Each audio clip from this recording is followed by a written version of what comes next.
जय जिनेन्द्र। भक्तामृत स्तोत्र के अर्थ पढ़ाने की आज अंतिम कक्षा है। 46 काव्यों का अर्थ हमने आपको बता दिया। आज 47वें और अंतिम 48वें काव्य का अर्थ आज समझाया जाएगा। आइए उच्चारण प्रारंभ करते हैं। मत्त द्वीपेन्द्र मृगराज दवानलाहि,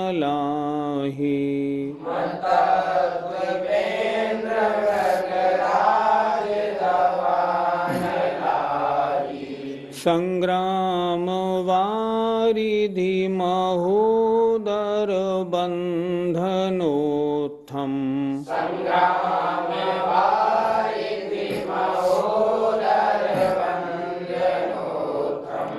तस्यासु नाशमुपयाति भयं भीयेव,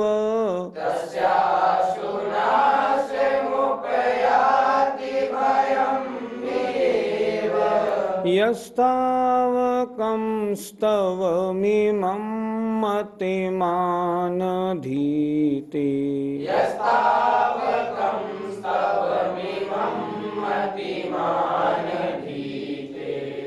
मत्त द्वीपेन्द्र मृगराज दवानलाहि,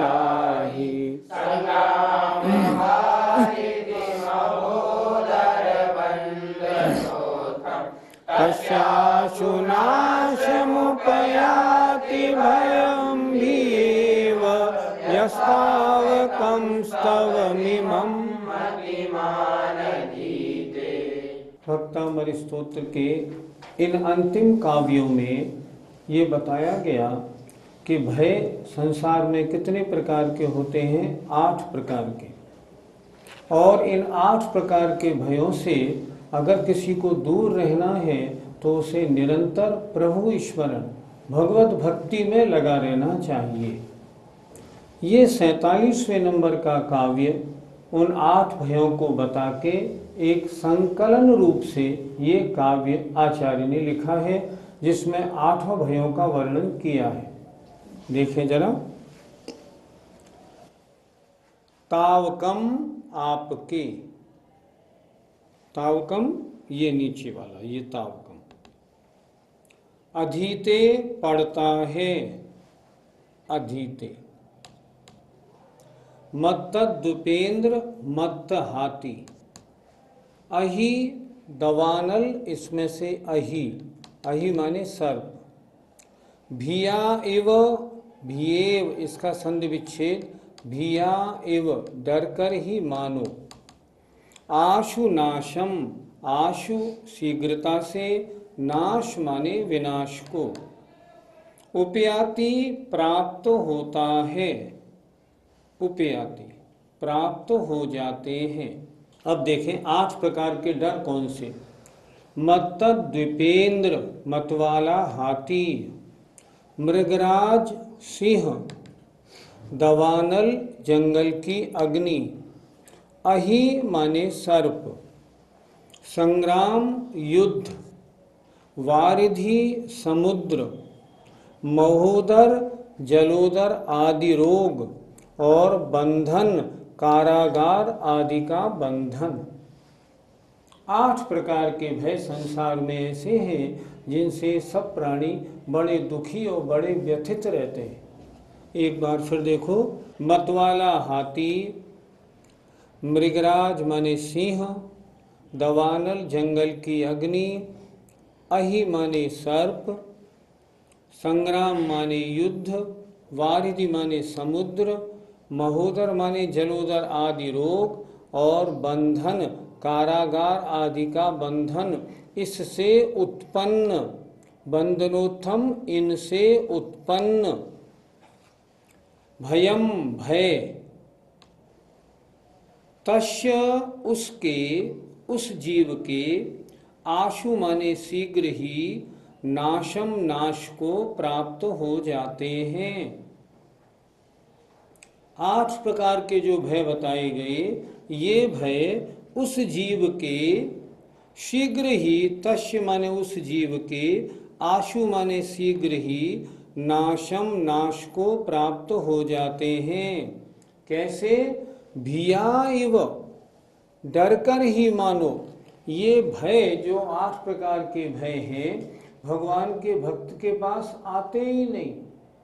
ऐसा लगता है डर कर भाग गए हो। ये निकट ही आने की कोशिश नहीं करते। किस जीव के? यह माने जो, तावकम माने आपके, इमम स्तवम इस स्तवन को, मतिमान बुद्धिमान अधीते पढ़ता है। जो बुद्धिमान भक्तामृत स्तोत्र का निरंतर पाठ करता रहता है, उस बुद्धिमान के पास 8 प्रकार के भय ऐसे नहीं आते जैसे वो उससे डरने लगे हों। डरे हुए की तरह दूर भाग जाते हैं, वो निकट ही नहीं आते।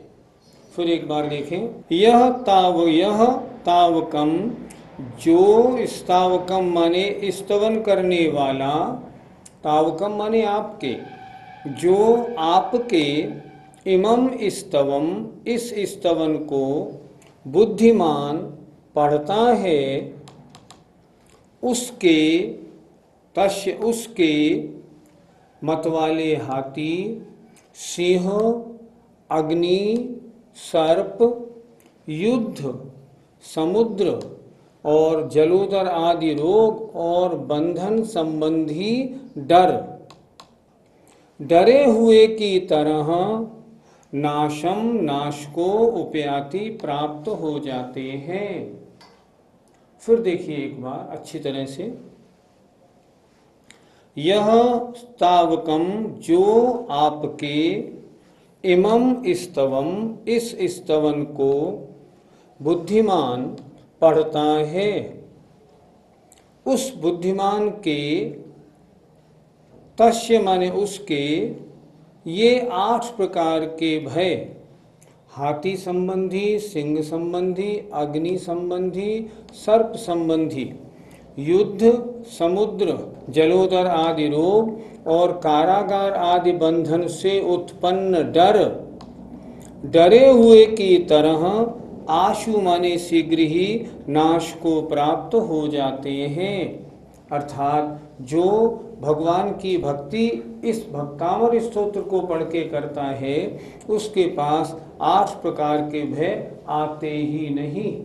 वो इन भयों से हमेशा मुक्त रहता है। पंडित जी, यहाँ मतिमान शब्द से हमें क्या समझना चाहिए? मतिमान माने वह बुद्धिमान जो इस स्तोत्र को पढ़ रहा है। बुद्धिमान कौन माना जाएगा? आप सब भी ध्यान से सुने। अगर आप स्तोत्र पाठी हैं, आप सबको भी बुद्धिमान बनना चाहिए। बुद्धिमान किसे कहते हैं? जिसमें 3 गुण हों। पहला, उच्चारण बिल्कुल शुद्ध हो। दूसरा, उसे प्रत्येक शब्द का अर्थ आता हो। और तीसरा, उच्चारण मुंह से करे और अंदर से अर्थ भी लगाता जाए। और साथ में जहाँ नमः आए वहाँ नमस्कार भी करता जाए। भगवान के सामने बैठा है, अगर सामने भगवान आदिनाथ हों फिर तो बात ही क्या है। थुबोंजी में विशाल प्रतिमा है आदिनाथ भगवान की। जबलपुर में कितनी प्राचीन हनुमान ताल के मंदिर में मूर्ति है आदिनाथ भगवान की।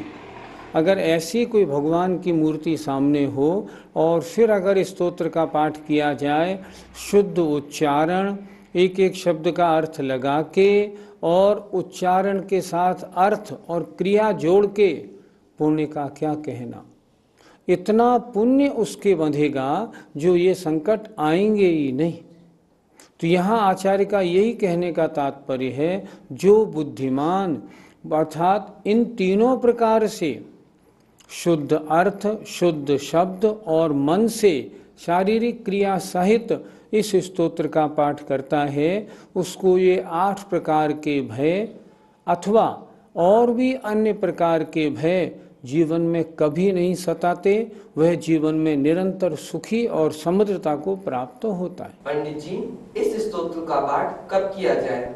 क्या अष्टमी चतुर्दशी को या रात्रि में इस स्तोत्र को पढ़ सकते हैं? इस स्तोत्र का पाठ आप कभी भी कर सकते हैं। अष्टमी चतुर्दशी हो, अष्टानिका दशलक्षण पर्व हो या कुछ भी हो, हमारे समाज में आज भी हजारों माताएं बहनें स्तोत्र का पाठ रोज करती हैं। लेकिन दिक्कत जरा सी ये है, वो इसके अर्थ को नहीं समझती।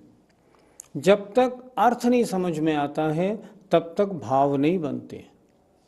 इसलिए स्तोत्र का पाठ कभी भी करें, कोई आपत्ति नहीं, लेकिन आवश्यक शुद्धि और स्थान की शुद्धि का ध्यान जरूर रखें। जहाँ जूते चप्पल रखे हों वहाँ स्तोत्र पाठ करना अच्छा नहीं मालूम पड़ता। वस्त्र आदि अशुद्ध हों, पलंग पे बैठ के अगर आप पाठ करेंगे उचित नहीं होगा, वो बिल्कुल उचित नहीं है। इसलिए वस्त्र आदि की शुद्धि और क्षेत्र की शुद्धि हो तो इस स्तोत्र का पाठ कभी भी किया जा सकता है, कोई भी आपत्ति नहीं है। पंडित जी, भियाएव शब्द से क्या लेना चाहिए? भियाएव का मतलब है डरे हुए की तरह, अर्थात ये डर उस व्यक्ति के पास जो भगवान के इस स्तोत्र का मन से पाठ करता है, पास आते ही नहीं। कहते हैं ना, एक रंच मात्र भी पास आने की नहीं सोचते, डरे हुए रहते हैं। ये डर उससे डरे हुए रहते हैं, अर्थात दूर रहते हैं। इस स्तोत्र के पाठ करने वाले व्यक्ति को इन भयों से हमेशा मुक्ति रहती है। इसलिए लिखा भिया एव, ये डर डरे हुए की तरह उस स्तवन करने वाले के पास नहीं आते हैं। पंडित जी, क्या इन 8 प्रकार के भयों का ही निवारण होता है या अन्य का भी होता है? भय 8 प्रकार के नहीं, भय तो और भी हो सकते हैं। जैसे आप कार में जा रहे हैं तो एक्सीडेंट का डर, आपका ऑपरेशन हो रहा है तो मरण का डर। ऐसा नहीं हो कि हम ऑपरेशन के दौरान मर जाएं। ये भी हो सकता है मेरे पास गुजारे लायक जो संपत्ति है कहीं नष्ट नहीं हो जाए, कहीं चोर चुरा के नहीं ले जाएं। डर बहुत तरह के हो सकते हैं, लेकिन ये डर किसको सताते हैं? जिसके पास पुण्य की कमी होती है, जिसको पाप का उदय है, ये डर उसे ही सताते हैं। और भगवान के स्तोत्र का पाठ करने वाला पुण्यशाली होता है। पहली बात, सम्यक दृष्टि जीव है, और सम्यक दृष्टि जीव को डर डर जैसे लगते नहीं। पुण्य उदय होने के कारण उसके पास डर आते नहीं। इसलिए किसी भी प्रकार का कोई भी डर हो, वह सम्यक दृष्टि वास्तव में निशंक रहता हुआ निडर होता है और बाहर की ये आपत्तियां आती नहीं, इसलिए भी भय से रहित होता है। ये इसका तात्पर्य। अब अंतिम काव्य की बारी है। आइए अंतिम 48वें काव्य के अर्थ पर अब दृष्टि करते हैं। पहले उच्चारण। सृजं तव जिनेन्द्र गुणैर्निबद्धाम्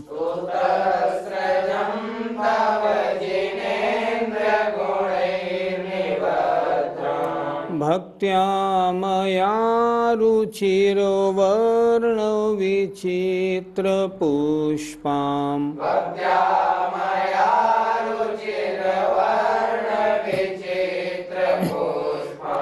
धत्ते जनो याइह कण्ठगतामजस्रम्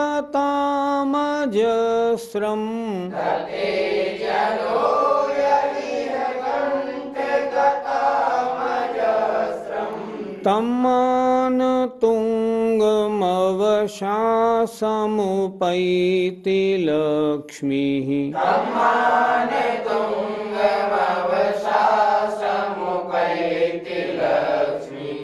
स्तुतस्रजं तव जिनेन्द्र गुणैर्निबद्धं भक्त्या मया रुचिर्वर्णविचित्रपुष्पम् धत्ते जनो यैकण्ठगतामजस्रं तम्मान तुङ्गमवशासमुपैति लक्ष्मीः।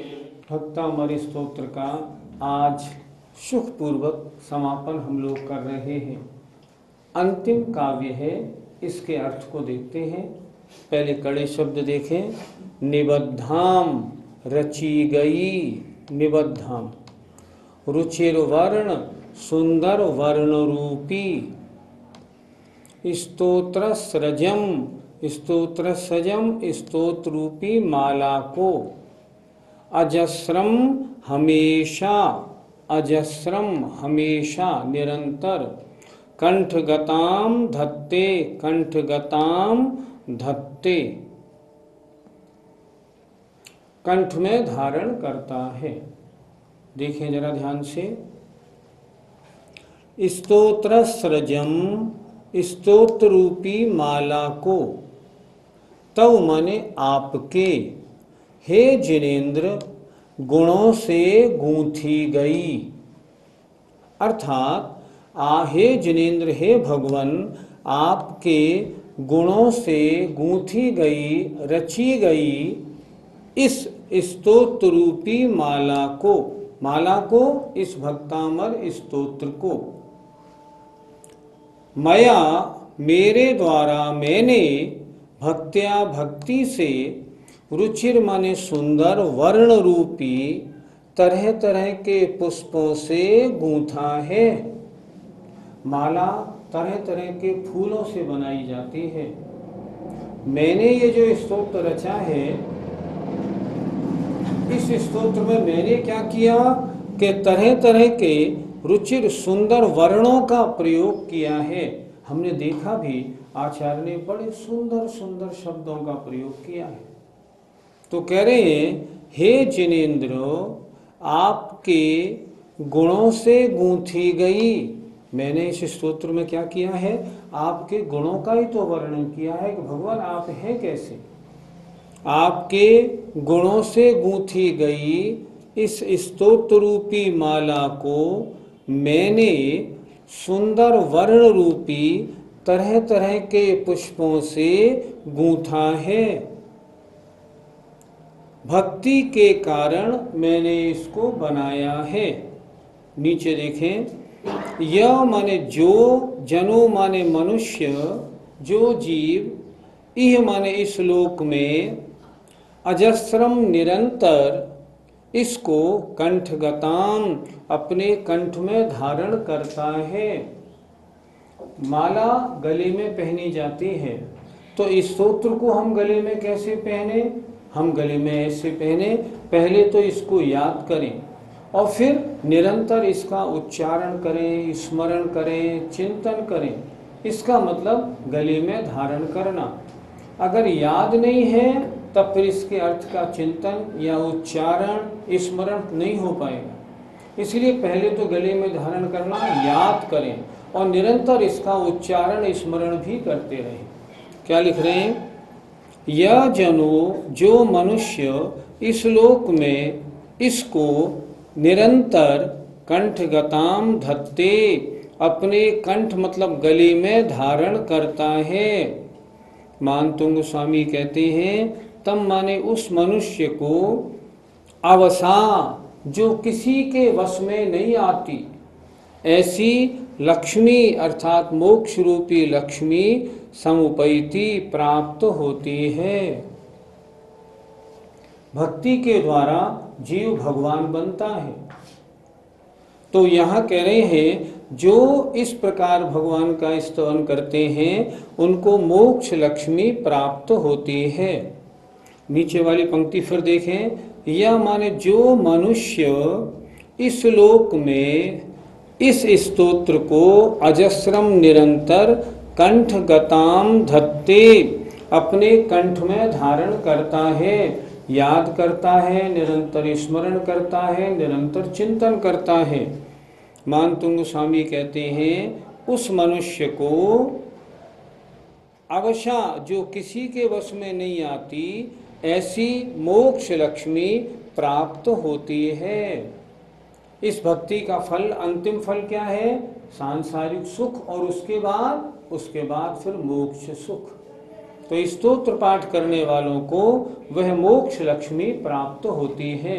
एक बार और देख लें, हे जिनेन्द्र आपके गुणों से गूंथी गई इस स्तोत्र रूपी माला को मैंने सुंदर वर्ण रूपी विचित्र पुष्पों से गूंथा है। बड़ी भक्ति पूर्वक मैंने इसको गूंथा है। यह जनो जो पुरुष यह श्लोक में इस स्तोत्र को निरंतर कंठगताम धत्ते अपने कंठ में धारण करता है, उसे तम माने उसे जो किसी के वश में नहीं आती ऐसी मोक्ष लक्ष्मी प्राप्त होती है। आचार्य मानतुंग स्वामी ने कितना सुंदर अंतिम पाद में लिखा है। उपदेश या आदेश भी मान लें या वास्तविकता का परिचय भी मान लें, हमें उन्होंने क्या बताया? निरंतर इस स्तोत्र का पाठ करते रहना ताकि सांसारिक सुख और परंपरा से मोक्ष प्राप्त हो। और उन्होंने अपना जो भक्ति भाव भी इसमें दिखाया, वो भी दिखा दिया कि स्तोत्र पढ़ने का फल क्या होता है। फल भी बताया है, हमें उपदेश और आदेश भी दिया है। इस तरह बड़े आनंद और भक्ति में डूबकर हमने इस भक्तामणि स्तोत्र के अर्थ का चिंतन किया। हमें उम्मीद है पाठशाला पारस चैनल वालों ने जो ये पाठशाला कार्यक्रम आपको दिखाया और जो ये भक्तामणि स्तोत्र का अर्थ आपको पढ़ाने की बातचीत की, हम पारस चैनल वालों को भी धन्यवाद देते हैं कि उन्होंने ये पुरुषार्थ, ये उपक्रम किया। ये सब कार्यक्रम कहाँ संपन्न हुआ? ये श्री दिगंबर जैन श्रमण संस्कृति संस्थान सांगानेर में है, जिसको आचार्य विद्यासागर जी महाराज का और पूज्य मुनि पुंगव सुधा सागर जी महाराज का आशीर्वाद प्राप्त है। उसके आशीर्वाद से हम सब कुछ करते हैं। हमारे यहाँ 150 बच्चे अध्ययन करते हैं। हम बच्चों से कोई चार्ज नहीं लेते और उन बच्चों को धार्मिक अध्ययन कराते हैं। हमारे यहाँ आपको भी अगर अपने बच्चों को धार्मिक रूप से संस्कारित बनाना हो तो हमारे यहाँ भर्ती कराइए, ज़रूर हमारे यहाँ भेजिए। एक पिता अपने बच्चे को अपनी धन संपत्ति तो दे जाता है, पर अगर आपने धार्मिक रूप से संस्कारित नहीं किया तो धन संपत्ति आपकी व्यर्थ हो जाती है। इसलिए संपत्ति तो देनी ही है, संस्कार और भी दीजिए। आप सबसे नम्र निवेदन, जो भक्तामणि स्तोत्र का अर्थ आपने अभी इस पाठशाला में पढ़ा है, समझा है ना, आप इसको छोड़िए मत, नहीं तो आप भूल जाएंगे। अब क्या करें? आप निरंतर इसके अर्थ का चिंतन करते रहें। भक्तामणि स्तोत्र के अर्थ की किताबें विभिन्न स्टॉलों पे मिलती हैं। जहाँ भी महाराजों का चातुर्मास होता है वहाँ वो किताबें अवेलेबल होती हैं, वहाँ से आप ले लें और भक्तामणि स्तोत्र के अर्थ का अच्छी प्रकार एक एक शब्द का अर्थ समझ लें। जब भी इसका पाठ करें ना, तब अर्थ सहित शुद्ध उच्चारण सहित करें, आपको बहुत अच्छा फल मिलेगा। सबको सुख समृद्धि की प्राप्ति हो, सभी में बुद्धि और संस्कार बढ़े, संसार से वैराग्य भी बढ़े, भगवान की भक्ति की महिमा भी आए। इसी भावना के साथ हम विदा लेते हैं। जय जिनेंद्र।